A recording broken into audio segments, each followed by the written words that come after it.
Walter Cohen, gracias por estar aquí. Muchas gracias a Recoleta, a la Feria Internacional del Libro de Ciencias Sociales, que además permite este vínculo.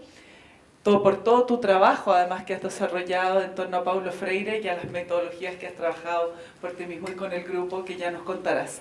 Gracias también a la jefa del área de educación, Sandra Piñeiro, que lo va a entrevistar en esta conversación, que además yo creo que él va a pedir, dado su estilo y su forma, que nos pongamos, ojalá, lo más cerca posible.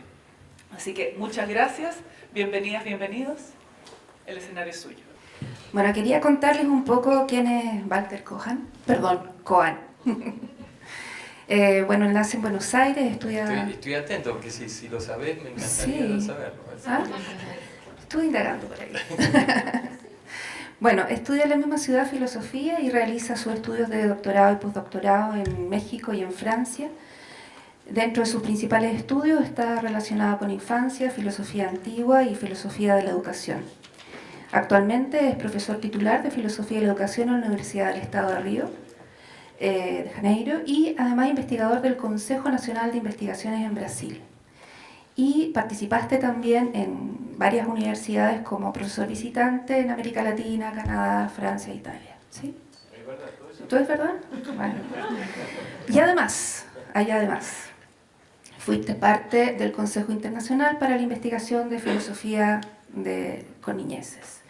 Y has publicado como autor y coautor más de 30 libros, y lo que yo quisiera destacar hoy es Infancia entre educación y filosofía, Filosofía, la paradoja de aprender y enseñar, la escuela pública, apuesta al pensamiento, Infancia, política y pensamiento, Paulo Freire más que nunca, una biografía filosófica. Sí.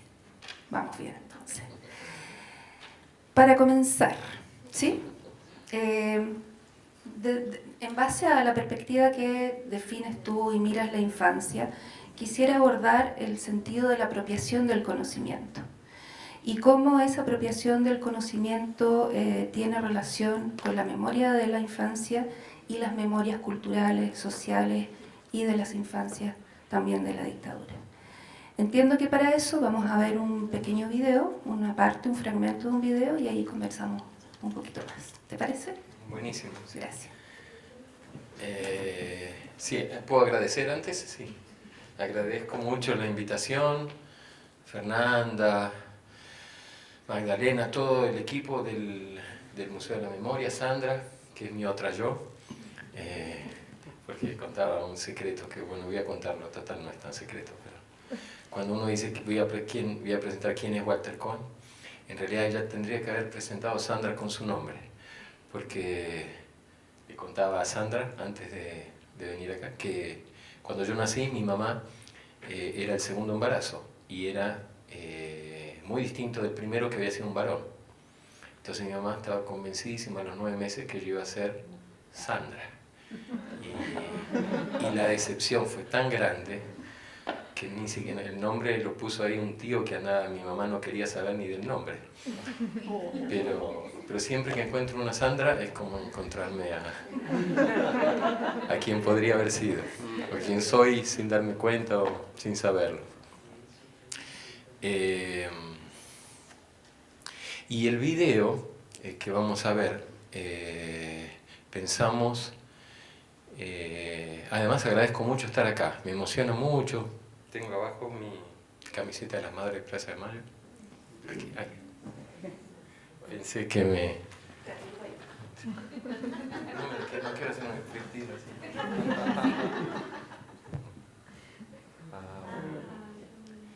Y pensé en ponerme la camiseta de las Madres y de Paulo Freire, que es una caricatura hecha por la Silvana Pacheco, la artista del Centro de Cultura Popular Paulo Freire de Angicos, que es un pequeño poblado muy chiquito del estado de Río Grande do Norte. Brasil se divide en estados, como en la Argentina serían provincias, aquí regiones. Y el estado de Río Grande do Norte es donde Paulo Freire comenzó, es como la infancia de su apuesta educativa y pedagógica, de su trabajo alfabetizador. Es donde todo comenzó. Y comenzó en 1963, Y en ese momento les voy a dar algunos datos y de cómo el trabajo de Paulo Freire es indisociable de entenderlo de la dictadura en Brasil. Paulo Freire en 1963 comenzó este proyecto de alfabetización. Brasil tenía 80 millones de analfabetos. Perdón, el inconsciente me traiciona. Brasil tenía 80 millones de habitantes y la mitad eran analfabetos. O sea, 40 millones de personas analfabetos. Aún hoy, Brasil tiene 12 millones de analfabetos, con una población de más de 200 millones. En ese momento los analfabetos no votaban. Entonces, alfabetizar significa de alguna manera introducir en la vida política, la vida por lo menos de las instituciones democráticas. Y entonces en el 63, Paulo Freire hizo un primer experimento en este pueblito, Angicos, Río Grande do Norte, que todavía hoy es el segundo estado con mayor número de analfabetos en Brasil. Un estado de pocos miles de habitantes, la mayoría campesinos. Y Paulo Freire coordinó un proyecto de extensión universitaria con un grupo de 16 alumnos, estudiantes. Pasaron primero con un jeep, anunciando con un megáfono que iba a haber un curso, una escuela, ahora vamos a ver el video porque el video es sobre eso, de alfabetización para que los interesados se inscriban, anotaron, y 300 personas, era un pueblo de pocos miles de habitantes, o sea, un número significativo de personas. 300 se anotaron y fueron alfabetizadas en 40 horas. 40 horas que duraron de enero a marzo, porque era, digamos, 1 hora por día, eran campesinos, trabajadores rurales, entonces alguna noche no podían ir o alguna noche el tiempo no lo permitía. Entonces, la cuestión es que en 40 horas de curso, de estudio, 300 personas adultas se alfabetizaron todas. Y es interesante también, a los efectos de nuestro tema aquí, de la infancia, que había 2 niños que se colaron, porque era una alfabetización de jóvenes y adultos. 2 niños que se colaron, una Eneida, que estaba en el colo, se dice en portugués, en la... ¿Cómo es cuando el niño se sienta aquí? ¿En el? No, en el... No es la rodilla ni el... Es como el... La falda, como en la falda, sí. En el colo, pero el colo significa en realidad como algo así como... Es una figura no solo descriptiva a veces se dice, estaba triste y le di colo. Como... En México dicen lo apapaché. Regazo, eso. Ahí estaba en el regazo y entonces no se dieron cuenta y bueno, ella empezó a ver a la mamá y al papá que se estaban alfabetizando y terminó por alfabetizarse también y hoy es profesora. Porque claro, la mayoría de las personas de ese curso, yo estuve de agosto a diciembre del 2021, hice un viaje que llamé 100 días para conmemorar los 100 años de Paulo Freire. Y fui de auto, era el fin de la pandemia, la universidad nos había avisado que íbamos a dar clases online hasta fin de año, entonces en septiembre eran los 100 años, me pareció una idea bonita hacer un viaje freiriano, Paulo Freiriano, festejarlo no tanto así, o no solo a través de la palabra o la escritura, sino con un ejercicio de pedagogía freiriana, de pedagogía, llamamos infantil de la pregunta. Durante 100 días hicimos más de 200 ejercicios de pedagogía infantil de la pregunta. Y nos quedamos unos días ahí en Angicos, conocimos, ahora hay 15 adultos vivos de los 300, porque eran personas que tenían, vamos a suponer, entre 15 y 20 años. En el 63 pasaron 60 años, o sea que ahora tienen en torno de 80 las que están vivas, salvo estas 2 que tienen 40 y tanto, 60 y tanto, perdón, que eran pequeñitos así de 3 o 4, 5, 6 años en el momento del curso. Y en el año 64, digamos, el curso es tan exitoso, el último día fue el presidente de la República, el ministro de Educación, Pablo de Tarso, el curso fue llamó tanto la atención que a Paulo Freire se le ofreció hacer un plan nacional de alfabetización. Paulo Freire aceptó, fue a Brasilia y se creó el plan, pero el plan no salió del papel porque en abril del 64 se instauró la dictadura y una de las primeras cosas que hizo la dictadura fue cancelar el Plan Nacional de Alfabetización. Eso es una cosa, iba a alfabetizar ese plan de 5 a 6 millones de personas solo en el primer año, entonces imagínense el efecto político que eso tendría. Y me gusta siempre hacer notar, cuando estamos entre educadores y educadoras, que es un caso que nos tiene que hacer pensar mucho, porque Paulo Freire fue preso, después de cancelar el plan, fue preso por coordinar un plan nacional de alfabetización. O sea, literalmente.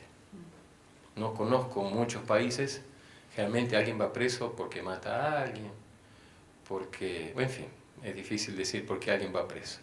Pero no conozco que explícitamente alguien se haya puesto preso por ser un educador, por coordinar un plan nacional de alfabetización. Entonces eso creo que a todos los que trabajamos en educación nos puede hacer pensar de que la dimensión de nuestro trabajo, cuando es una dimensión que va a fondo, es un trabajo político y que tiene riesgos y que tiene dimensiones que es importante que las pensemos. Y si no las tiene, y si no las vemos, también es interesante que pensemos por qué no las tiene, ¿no? ¿Qué es lo que estamos haciendo? Que nadie se siente molestado, nadie se siente perturbado. Y Paulo Freire vino a Chile, o sea, cuando fue preso, después lo soltaron. Hay unas anécdotas muy divertidas de Paulo Freire preso. Por ejemplo, que el guardiacárcel le pidió que lo alfabetizara. Y Paulo Freire le dijo, pero estás loco, ¿cómo te voy a alfabetizar si estoy preso por alfabetizar? Imagina si nos ven acá, yo alfabetizándote, el castigo que nos van a dar. Paulo Freire siempre con un sentido del humor y siempre cuidando de su infancia, que esta es una cosa bonita que les quería decir en relación con cómo Fernanda nos presentó el tema y cómo Sandra también me invitó a pensarlo. Paulo Freire, una cosa interesante es que no se dedicó a alfabetizar niños y niñas. De hecho, les contaba que en Angicos había solo 2 niños colados, pero que en realidad era una alfabetización para jóvenes y adultos. Sin embargo, aunque parezca contradictorio, y después lo podemos hablar con más cuidado, yo creo que Paulo Freire se dedicó a la alfabetización de jóvenes y adultos justamente por su extraordinario compromiso con la infancia. Parece una contradicción. Denme un poquito de tiempo. Pero hay una distinción entre niñez e infancia. Paulo Freire no se dedicó a la alfabetización de la niñez, pero se dedicó a la alfabetización de jóvenes y adultos por su enorme compromiso con la infancia. Porque, bueno, vamos a bajar la intriga. ¿Por qué será eso? ¿Qué querrá decir eso? Vamos a ver el video, que son 3 minutos y medio de esa experiencia de 1963 y de algunos de los exalumnos que dicen cosas sobre esa experiencia. Son 3 minutos. Está en portugués, es una lengua extranjera como la infancia, y quién sabe, escuchar una lengua extranjera nos sitúe en la posición de escuchar a la infancia, que es otra lengua extranjera y también nos cuesta mucho trabajo, aunque las personas que estudian las etimologías digan que infancia significa ausencia de lenguaje.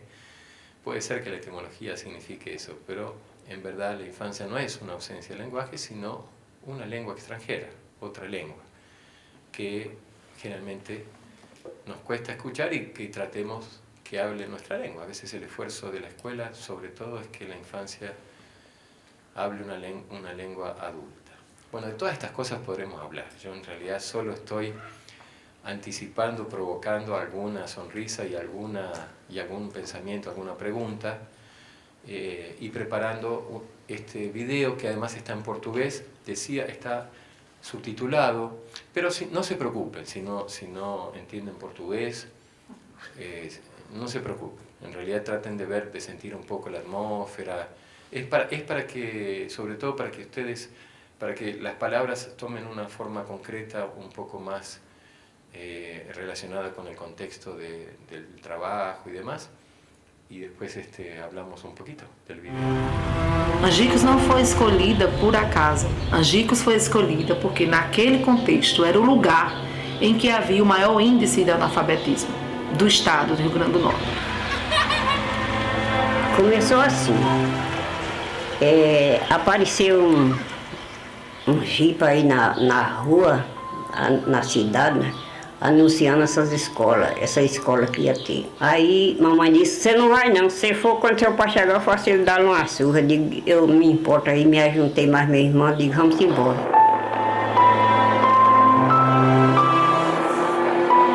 A alfabetização era baseada em 12 a 15 palavras apenas, que continham todos os principais fonemas da língua portuguesa.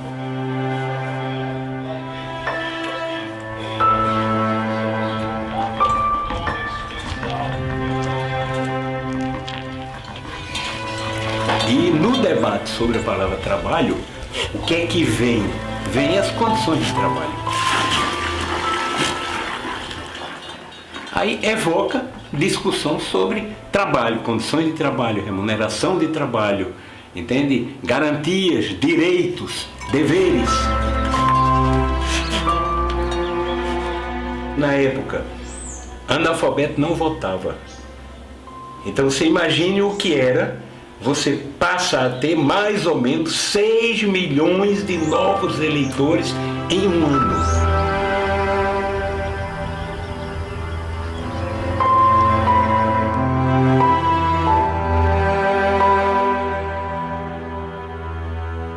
Eu aprendi logo, antes de completar as 48 horas, eu já sabia ler, já escrevia. Esta é a que aprendeu no regaço. Foi o tempo que chegou essa notícia que o homem tinha sido asilado, que o homem tinha sido preso. Aí pronto, aí acabou-se a escola. Muita gente com medo de esconder o caderno, esconder o livro, escondeu tudo. Eu não escondi nada, queimou, eu não queimei nada, eu deixei escondida. Quando terminou as aulas, a gente não tem nada guardado porque deu fim a tudo, que era se pegasse, a polícia pegasse, metia peso, sabe?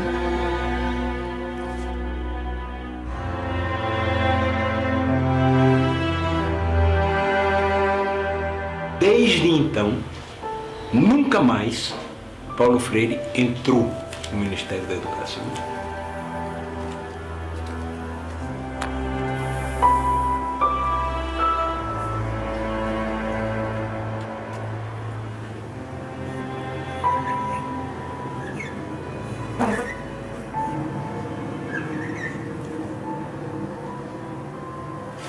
Tijolo, telha e belota.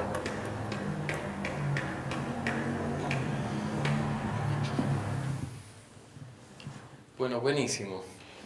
Y quiero, nomás dos cosas me gustaría decirles sobre el video y abrimos de repente si quieren comentar o preguntar algo del video. ¿Qué fue la última frase que escribió el señor en la pizarra? ¿Qué dice? Son palabras. Son porque la alfabetización, estos estudiantes que fueron antes, también hacían lo que Paulo Freire llamaba el registro del universo vocabular, y entonces elegían como términos generadores a partir de los cuales alfabetizar.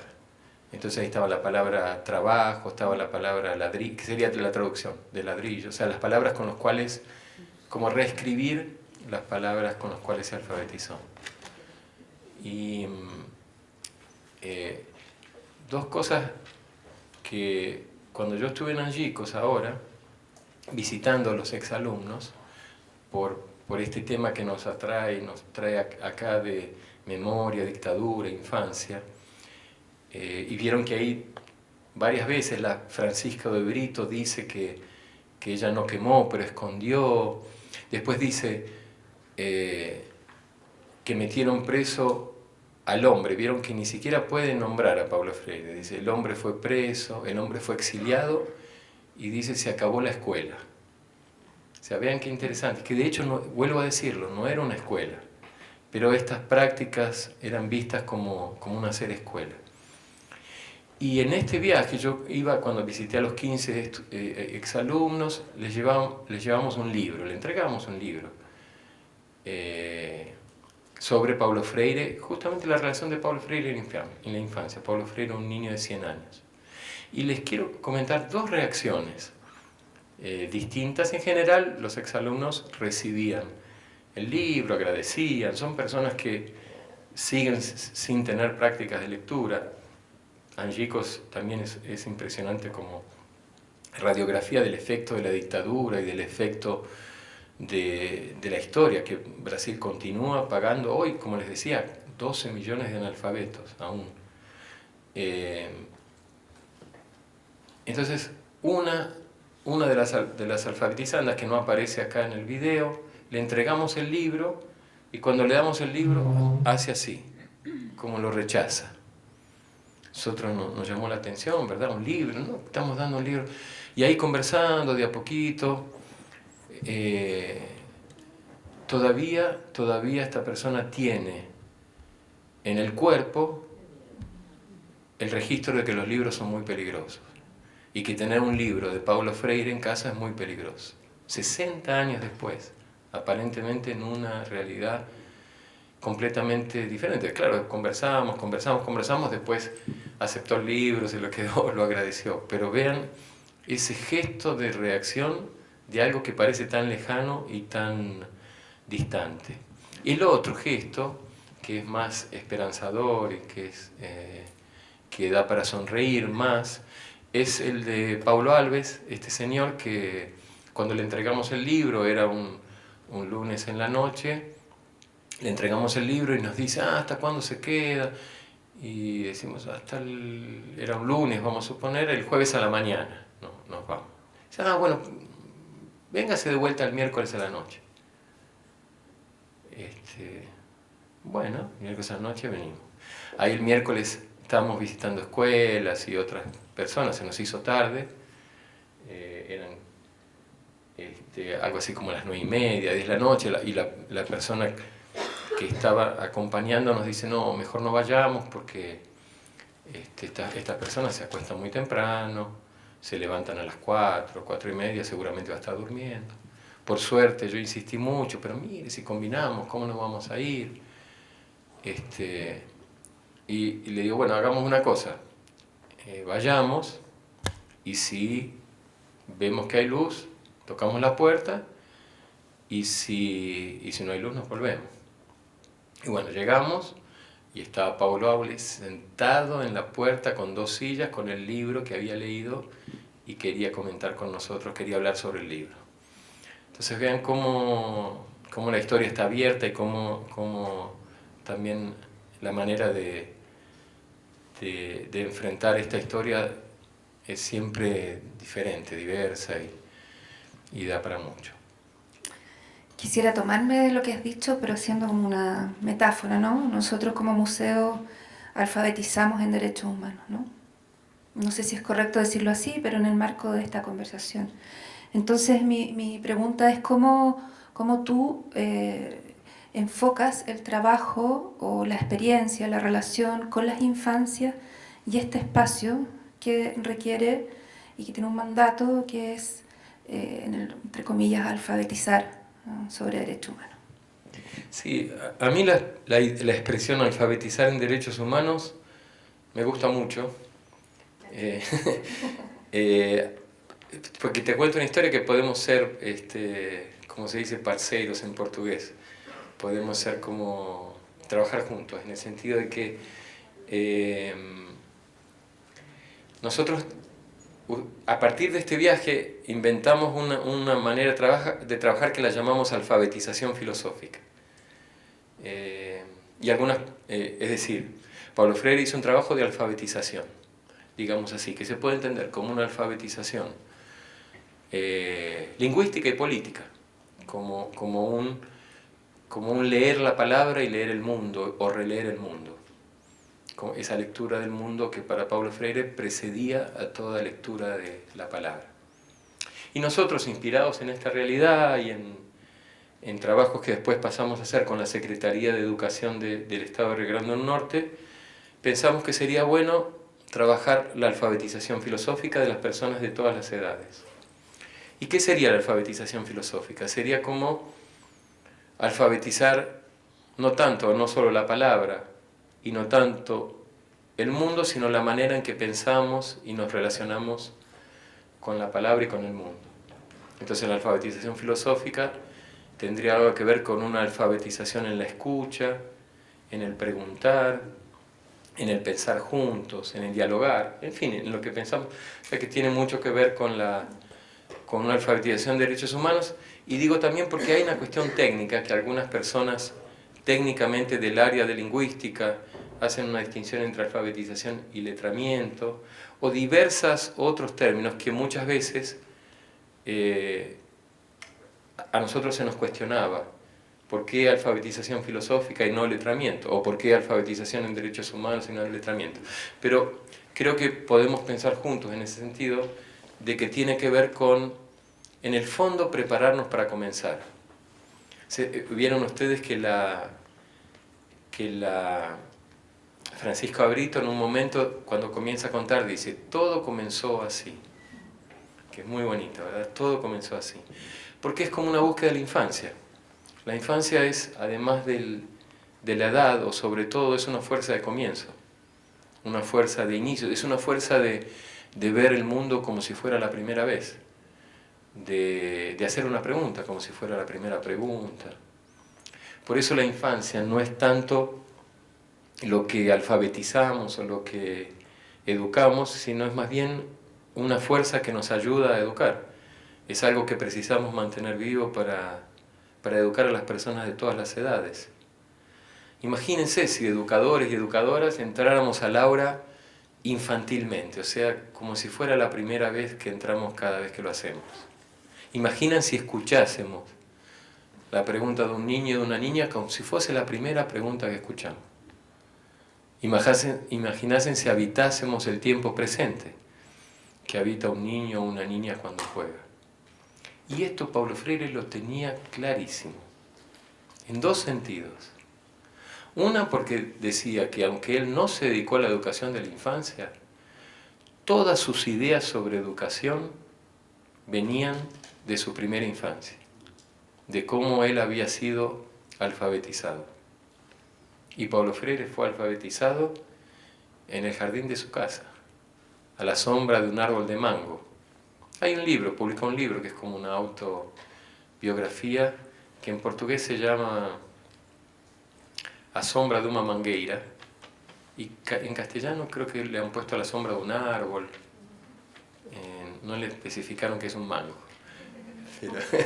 pero era un mango ahí en Recife, y en el tiempo de infancia, o sea, en el tiempo fue su mamá y su papá quienes lo alfabetizaron, que no eran educadores profesionales, pero que eran educadores, como le gusta decir a Paulo Freire, amateurs.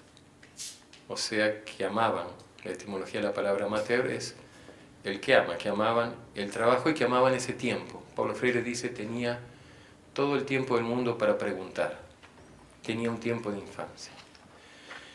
Y lo que les quería contar, o la anécdota que les quería decir, y con esto podemos, yo creo que abrir... Sí, pero te quiero hacer después un... ¿Ahora o después? ¿No? Como tú quieres. Si quieres te lo pregunto ahora, como dificultando un poco, para hacer más, problematizando un poco más esta cosa de comenzar y de preguntarnos, abordando un poco lo que nosotros decimos el horror, ¿no?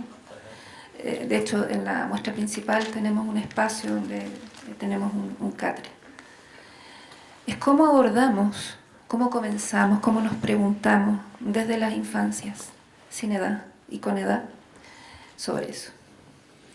Bueno, tenemos otro video Tenemos otro video para esa pregunta de 1 minuto. Porque tenemos una pregunta y un pedido de respuesta. Vamos a escuchar 1 minuto de Paulo Freire. En portugués, tranquilas. Se entiende. Y si no se entiende, lo traducimos. Pero es precioso y tiene mucho que ver con la pregunta de Sandra. Esta no se la esperaban, ¿eh? Tenemos un video en el bolsillo para una pregunta.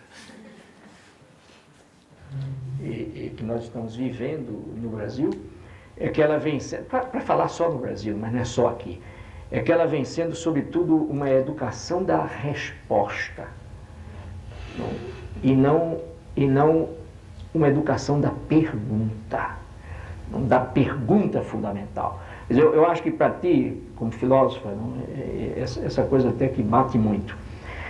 A impressão que eu tenho é que, de modo geral, nós estamos entrando nas salas com respostas cujas perguntas fundamentais se perderam no tempo. E a gente nem sabe quais foram elas. E a gente chega e dá a resposta ao educando e ele diz, puxa, eu nem perguntei. Então, essa educação, essa ação da resposta castra a curiosidade necessária do educando, que teria que se expressar na pergunta. Listo. Agora você vê que o ato de... Buenísimo, ¿no? Entonces, lo recuerdo traduciendo. Uno de los problemas principales que vivimos en la educación en Brasil, pienso que no es solo en Brasil, pero eso queda a ustedes pensarlo si es aquí también, es que afirmamos una educación de la respuesta y no una educación de la pregunta fundamental. Y entramos en las salas de aula, dice Paulo Freire, ofreciendo respuestas cuyas preguntas se perdieron en el tiempo. Y entonces le damos la respuesta, educandos y educandas nos dicen, pucha, pero si yo ni pregunté. Y el problema, dice Paulo Freire, de esa acción de la respuesta, es que castra la necesaria curiosidad de quien se está educando, curiosidad que debería expresarse en la pregunta. ¿Qué te dice Sandra? Eso que dice Paulo Freire sobre tu pregunta. Mira, ayer hablábamos en el grupo mediación y había una pregunta incómoda incluso, donde los niños nos decían, bueno, le decían, no sé si está acá Camila, ¿dónde estaban los dedos? Y en reunión de equipo conversamos sobre cómo seguir y cómo canalizar. Y llegamos a la conclusión de hablar, porque quería ver esos dedos. Y aunque no siguiéramos el trayecto, era Buenísimo. seguir con ellos. Y ese ejemplo de la pregunta ¿dónde están los dedos? Muestra un poco qué es lo que uno, en general, con la formación que tenemos, pensamos que el que pregunta no sabe, y el que sabe responde, y mucho más si enseña, porque pensamos que si enseña es porque sabe, y le tiene que enseñar a los que no saben, que sepan lo que todavía no saben y por eso preguntan. Y ustedes ya ven que esa caricatura es más para reír que para estar serio, y sin embargo es lo que hacemos generalmente en las escuelas. Entonces este recuerdo de Paulo Freire es que es un llamado de atención, un cuidado por ejemplo, como una respuesta a esa pregunta, ¿dónde están los dedos? ¿Dónde están los dedos? Que es una pregunta buenísima, de paso. ¿Dónde están los dedos? Una respuesta puede castrar la curiosidad de quien está preguntando. Y en cambio, si a lo mejor nos atreviéramos a ofrecerle preguntas en lugar de una respuesta, quién sabe, alimentamos la curiosidad. Quién sabe si cuando nos pregunta dónde están los dedos, le preguntamos, ¿los dedos de la mano o los dedos del pie? ¿O tus dedos o los dedos de todas nosotras? O los dedos, o podríamos seguir infinitas, y hacer de repente ver qué preguntas surgen en lugar de qué respuestas surgen. Porque cada pregunta es una curiosidad, cada pregunta es una infancia, cada pregunta es un comienzo. Imagínate, si me dan una respuesta, me termina en un comienzo. Y si me dan muchas preguntas, me ofrecen muchos comienzos.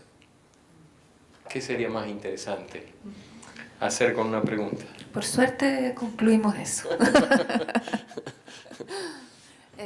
No sé si el público quiere hacer preguntas. ¿Sí? Ya le pasan un Sí, micrófono. te van a dar un micrófono. Aquí al lado de Osvaldo. Me lo voy a llevar para la casa. Hola, mucho gusto. Yo soy Francis Valverde, soy directora de una institución que trabaja con la niñez y adolescencia gravemente vulnerada en sus derechos.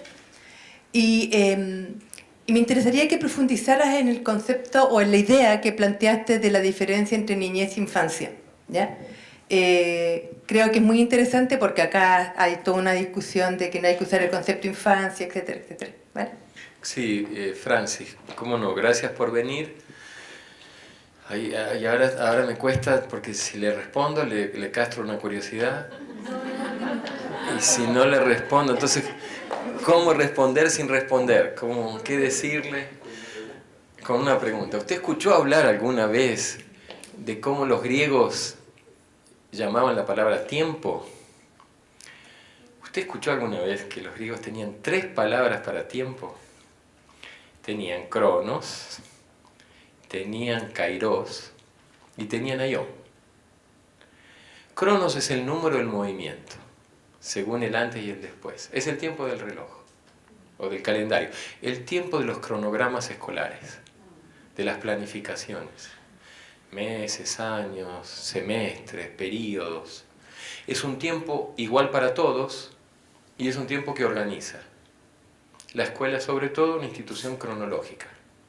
Cuando llega un niño o una niña, lo primero que le preguntamos o que miramos es cuántos años tiene.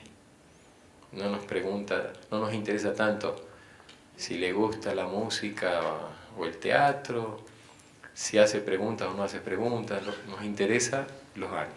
Y están todos los niños y las niñas con la misma edad juntas, y los agrupamos por edad. Y todo el sistema escolar es eso, desde párvulo hasta el postdoctorado. Es todo Cronos. Y una cosa interesante de Cronos es que en Cronos no hay presente. Cronos tiene pasado y futuro. En realidad el presente es un instante, ahora. Pero uno dice ahora y ya pasó. No hay más porque es el número del movimiento. Porque el mundo está en movimiento.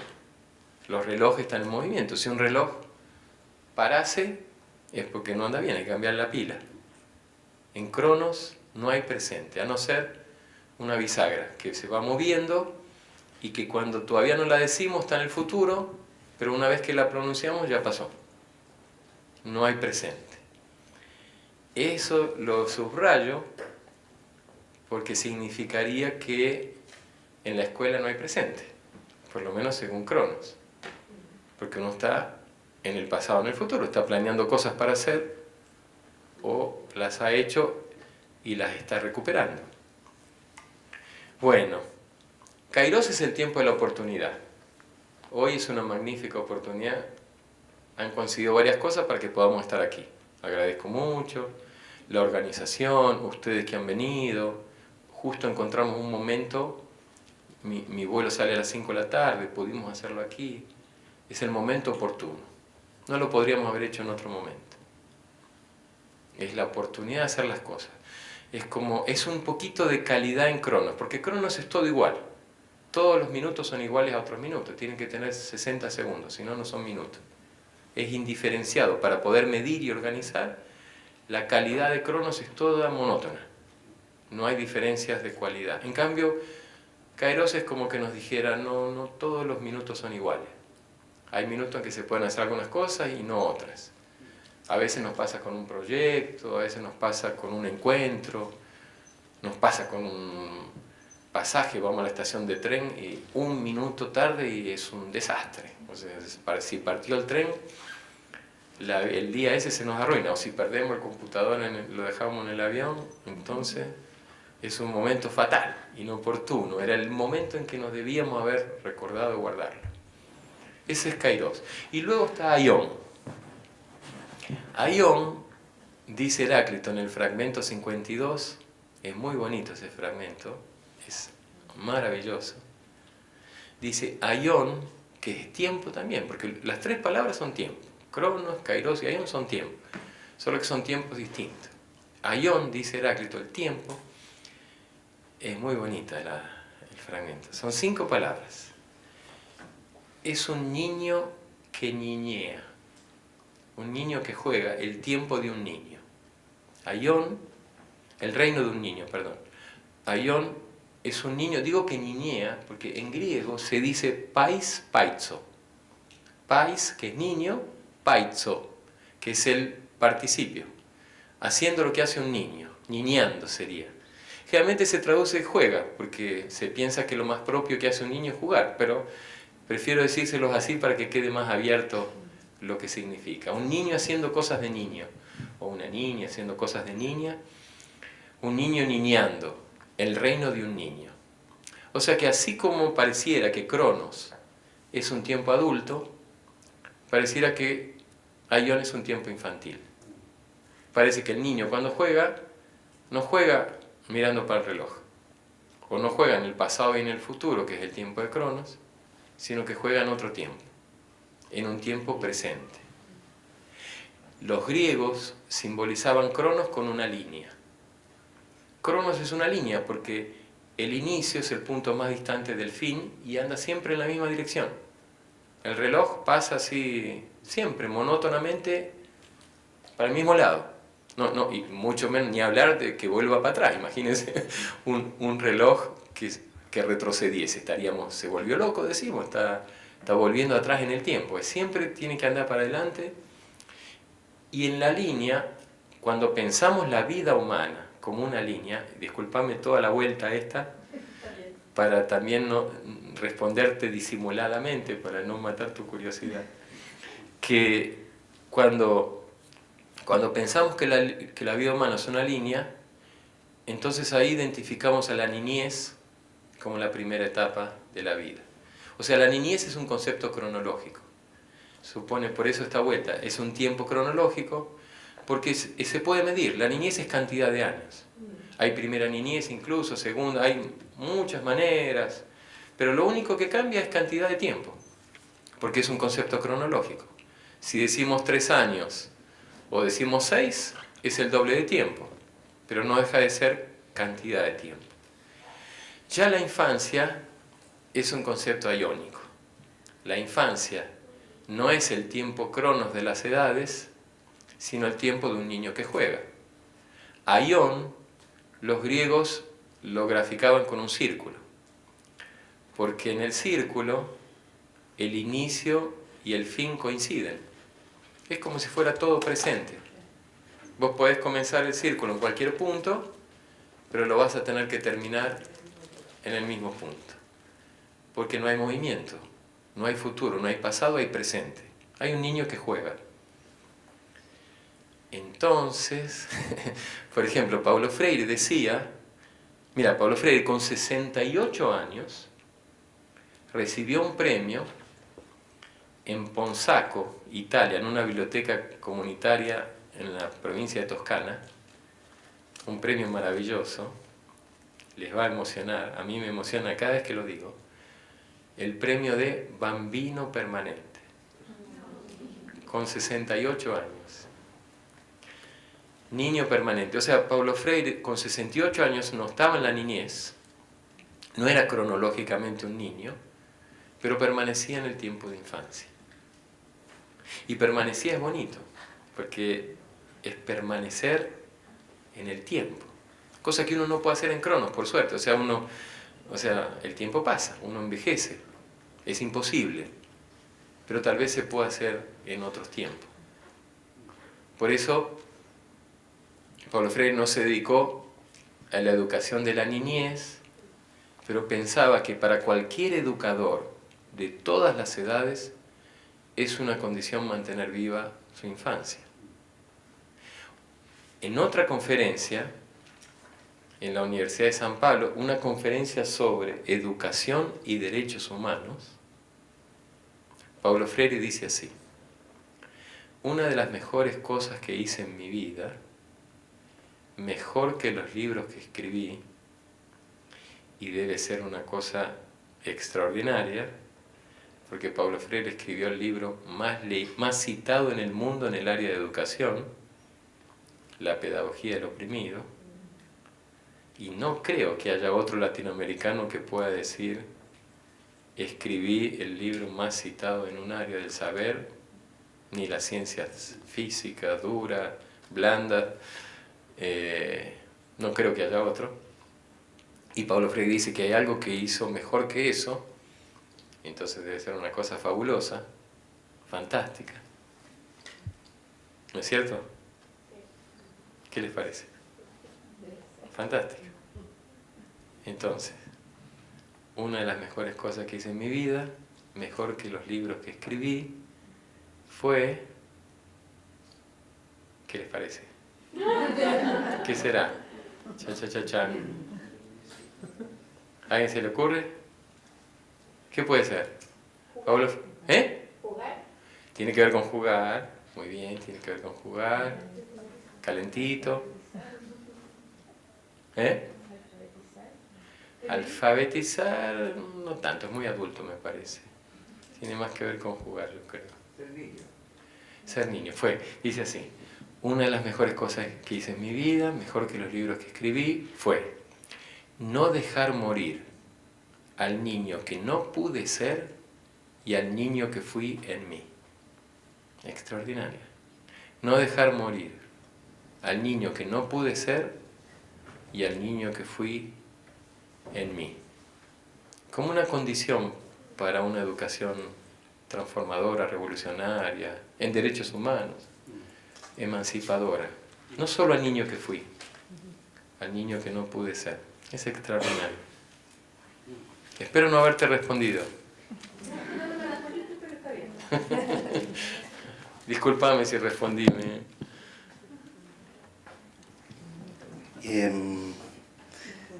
Comenzar agradeciendo la conversación, creo que detonan preguntas, y como tal me gustaría poner 4 provocaciones para alimentar también tu reflexión en torno a esto. La primera: ¿cómo ves tú un enunciado que uno podría decir la lectura como práctica humanizadora? Y lo mezclaría, la lectura y la memoria como práctica humanizadora. Eso como una primera invitación a reflexionar en torno a aquello. Lo segundo, Freire dice en una conferencia de la importancia del acto de leer, que dice que el acto de leer siempre implica una percepción crítica, interpretativa y una reescritura de lo leído. Y eso me gustaría también si lo puedes vincular con la memoria, en el fondo, como la memoria también siempre es una interpretación crítica, una reescritura de lo vivido o de lo narrado, podríamos decir. ¿Hay más todavía? Sí. Pero son breves, espero. Tal como tesis. Pues. Usted, son breves, no me vengas con el breve porque eso es de Cronos. La cuestión puede ser breve y de una intensidad... No, bueno, dejamos algunas pasadas. No, dale, sí, estoy bromeando. ¿Cómo hacer en una sociedad tan adultocéntrica como la nuestra, en el cual, y bueno, lo decía ahí Freire, ¿no? Como que se castra el deseo de comerse el mundo del niño? ¿Cómo hacer para que nuestro deber de memoria tampoco sea un peso pesado para las generaciones venideras? ¿O cómo hacer la dialógica? ¿O cómo escindirnos de nuestro adultocentrismo, en el fondo? Porque nosotros también tenemos un protagonismo, somos sujetos, vivimos el mundo de cierta manera, ¿no? Y lo cuarto y último, Mario Benedetti comienza un recital poético citando un graffiti de Quito, Ecuador, que decía: cuando teníamos todas las respuestas, de pronto nos cambiaron las preguntas. Y yo creo que las generaciones... Yo lo había leído en la Mafalda, eso. Bueno, Benedetti lo cita en un recital poético que lo graba, creo, en Cuba, y él lo atribuye a un graffiti. Me encanta que sea un graffiti porque es la expresión colectiva de lo que no cabe en los medios de comunicación, se escribe en la pared, ¿no? Entonces, Benedetti se lo atribuye a un graffiti de Quito, Ecuador. Entonces eso, ¿cómo nos cambian las preguntas en el fondo? Y tampoco podemos vislumbrar qué preguntas están haciendo nuestros hijos o las generaciones actuales. en Cronos. Buenísimo. Repetime la segunda. No, sí, que conseguí, me acordaba de la primera, anoté la tercera y la Lo cuarta. del acto de leer como una percepción crítica, una interpretación y reescritura, y cómo eso también se vincula con la memoria, como un ejercicio interpretativo, crítico y de reescritura, ¿no? De lo narrado que se asimila y se reescribe. Ajá. Buenísimas las preguntas. Me cambias el pasaje para mañana. Buenísima, porque cuando al inicio, en la primera, cuando dijiste la memoria y la lectura, si contribuyen para una educación humanizadora, enseguida me vino la cuestión, bueno, está bien, pero parece poco, ¿verdad? O sea, ¿qué memoria y qué lectura? O sea, pareciera que hasta podría haber un tipo de memoria y un tipo de lectura antihumanista. O sea, como que en verdad no es solo memoria y lectura, sino qué queremos y qué juego y qué ejercicio del poder de la memoria vamos a afirmar en un espacio educativo. O sea, como que sí, pero al mismo tiempo como que no solo, que en realidad hace falta más, que no es... Porque en realidad la memoria son memorias y la lectura son lecturas. Y hay tantas maneras de aprender a leer o de enseñar a leer y de recordar. Y después, claro, la crítica es una cosa... Crítica es una palabra de esas que ya están como muy gastadas, cansadas, ¿verdad? Porque estamos todo el tiempo diciendo que somos críticos, que vamos a hacer una educación crítica, que viva la crítica. Y lo hacemos no tan críticamente, digamos, o pareciera que hay una crítica, o cuando alguien hace una crítica diferente ya no nos parece tan crítico. Es como que es una palabra pobre que la hemos usado para cosas muy distintas. Y entonces yo también me preguntaría, ¿verdad? ¿Qué es la crítica? ¿O qué significa ser crítica? ¿Y para qué? ¿Y qué tipo de crítica? Y Foucault, por ejemplo, en una entrevista dice que la crítica es hacer difíciles los gestos fáciles de más. Es hacer que las cosas que parecen fáciles o simples, mostrar que no son tan simples o tan fáciles, que las cosas son más complejas de lo que parecen. Bueno, ahí tenemos una cosa, pero otro desde otro lugar diría, no, eso percibes, entonces como sería buenísimo darle más tiempo y atención a qué queremos decir con crítica y por lo tanto con memoria y qué relación hay entre una y otra. Y luego el adultocentrismo, yo creo que es una cosa grave, es una cosa, ¿no? Es como un... y además porque el adultocentrismo, ¿a qué se opone? ¿Al niñocentrismo? ¿Al infantocentrismo? ¿O al sinedadescentrismo? O sea, ¿cuál es el problema del adultocentrismo? ¿Es un problema político? ¿Es un problema pedagógico? ¿Es eso y otros más? ¿Es un problema de género también? El adultocentrismo está asociado a otras opresiones de género, de raza, de clase. El adultocentrismo es un ejercicio repudiable del poder, digamos así. Vamos a dar una respuesta. ¿Por qué?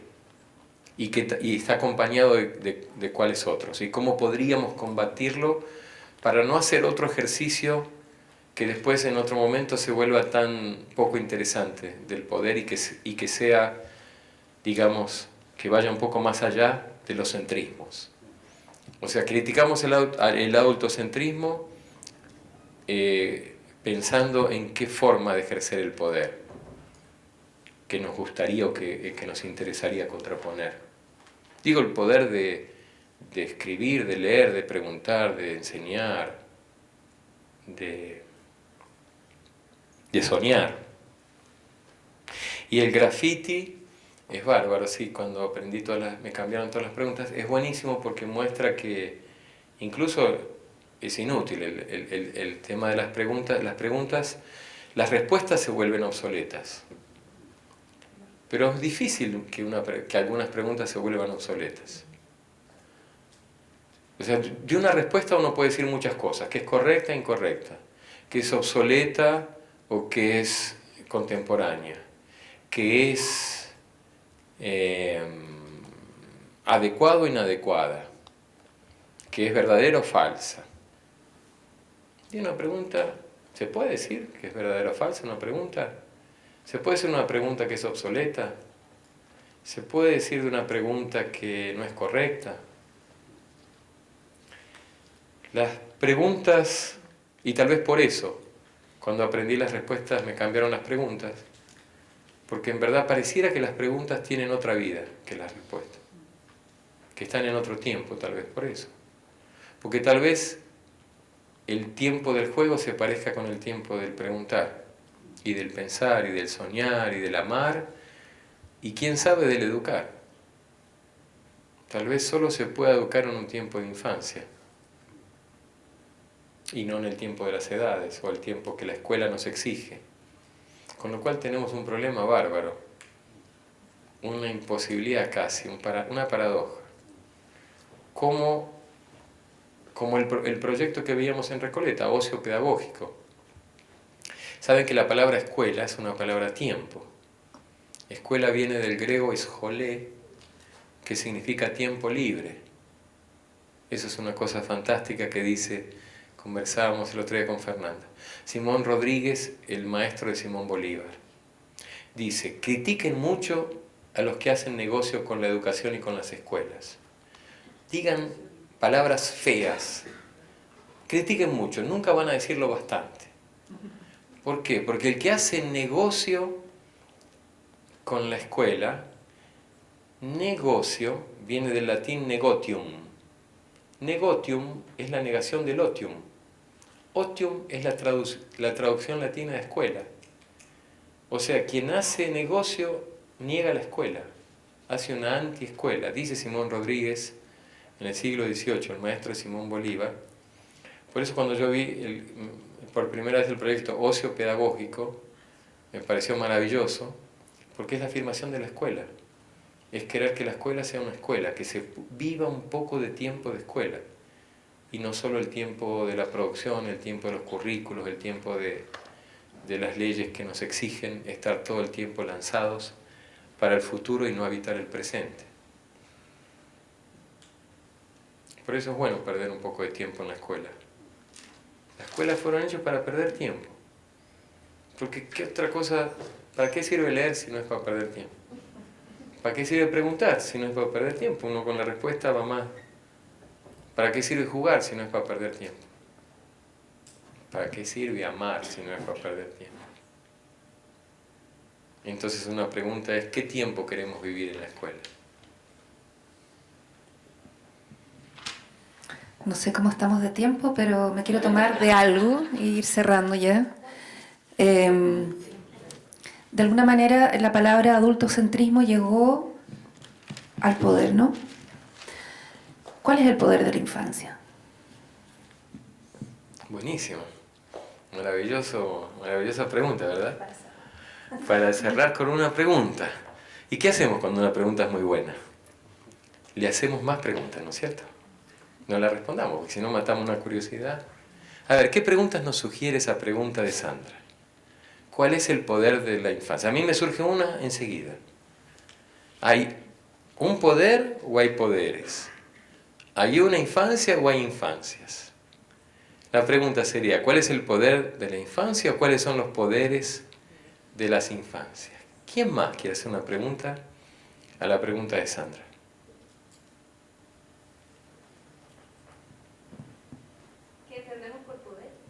¿Qué entendemos por poder? ¿Cuántas maneras hay de ejercer el poder? ¿Hay una manera infantil de ejercer el poder? ¿Hay una manera adulta de ejercer el poder? ¿O hay maneras infantiles y adultas? ¿Qué otras preguntas? ¿Quién debe responder esa pregunta? ¿Quién tiene que responder a esa pregunta? ¿Le preguntamos ya alguna vez a alguien que está en la infancia cuál es su poder? ¿Escuchamos su respuesta? ¿Qué más? ¿Nos interesa escuchar esa respuesta? ¿Nos interesa escuchar esa respuesta? ¿Para qué vamos a escuchar esa respuesta? ¿Qué haremos después de escuchar esa respuesta? ¿Deben tener las edades el poder? ¿Deben tener las edades el poder? ¿Qué poder tienen las edades? ¿Qué poder tienen las edades? ¿Hay un poder de cada edad? ¿Hay un poder propio de cada edad? ¿Y los contrapoderes? La infancia, además de poderes, ¿tiene contrapoderes? Podríamos seguir preguntando mucho, ¿verdad? Lo bueno es que uno se da cuenta cuando pregunta, solo puede comenzar. Porque no se puede terminar de preguntar, porque las preguntas son comienzos. Y gracias por las preguntas. Gracias a ti, Gracias. muchísimas gracias.